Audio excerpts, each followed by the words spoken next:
This is the test review solution video for numbers 18 through 20.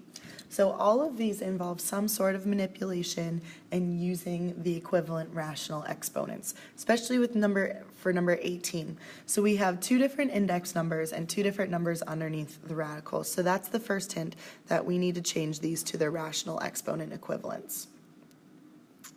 So again, the index number goes in the denominator, and then there is no exponent, so the numerator is 1.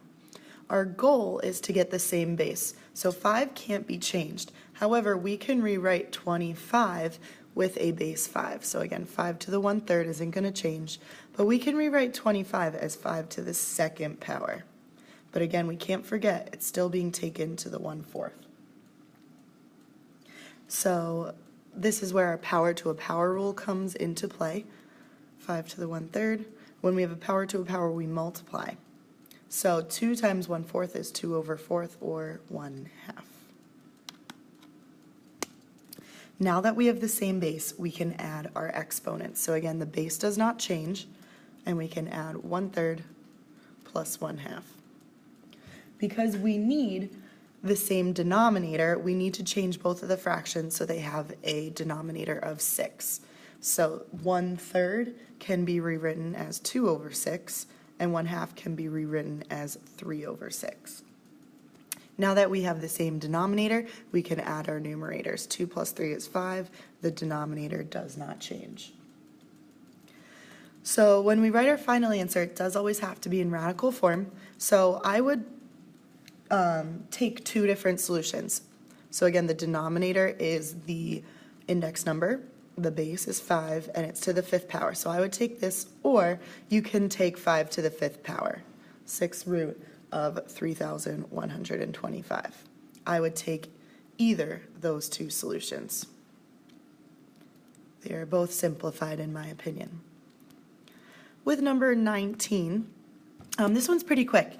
We can't take the square root of 27. We could break it up into 9 times 3, but that doesn't really help. If you notice that the outside radical would give you a perfect root, you are allowed to switch them.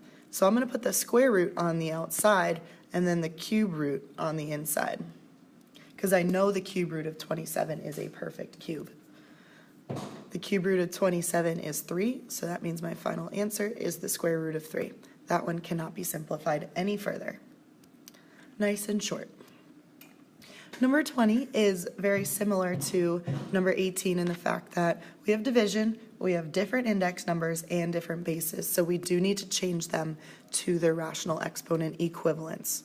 So the numerator, 8 to the 1/4, just to save room, I'm going to write it as a division sign.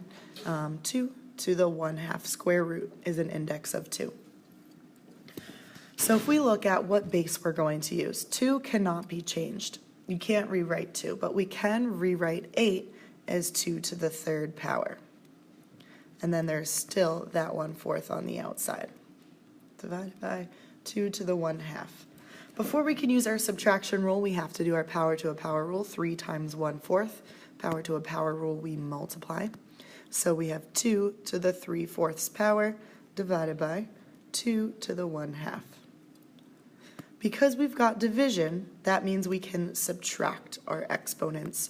So our base does not change, and then we have 3/4 minus 1/2. And in the same step, I'm just going to change it to 2/4 because I know that's the equivalent and we need the same denominator. So then we get 3 minus 2 gives us 1. Denominator does not change.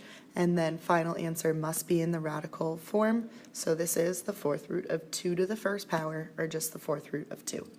And that's the only answer that would be accepted. All right, this concludes the video for numbers 18, 19, and 20.